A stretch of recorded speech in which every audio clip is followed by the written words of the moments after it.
One Rogue Valley winery is set to make a special return with a grand reopening tomorrow. Parkhurst Wine Cellars lost its tasting room to the 2020 Alameda fire, and it's inviting the Rogue Valley to its new Jacksonville location. Newswatch 12's Luke Doughton is at the new location. Luke, you mentioned at 4 that this has been a roller coaster for the co-owners, Mark and Susan Enlow. Can you share their journey to Jacksonville? Jerry, when Mark and Susan Enlow first lost their tasting room and talent during the 2020 Alameda fire, they weren't sure what the future was going to look like.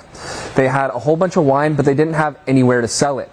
Now, one day they got a call from the developer here in Jacksonville that they were interested in putting in a new wine tasting room.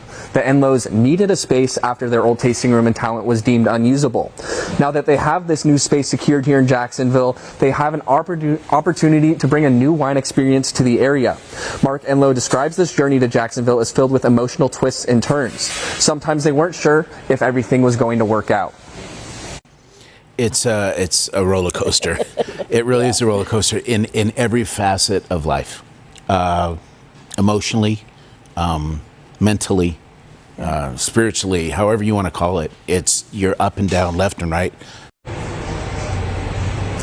Tomorrow at noon, doors will open to the new Parkhurst Wine Cellars tasting room. Besides wine, they'll be serving dishes like shrimp, salmon, and even some ice cream. The Enlows told me there's a lot of food items that people wouldn't usually associate with wine on the menu. And I was lucky enough to try some apple ice cream, some cheesecake ice cream, and some salmon. They were all very delicious. And coming up in 6 o'clock, we're going to hear how the Enlows plan on utilizing the space to its full potential. Reporting here in Jacksonville, Luke Doughton, Newswatch 12.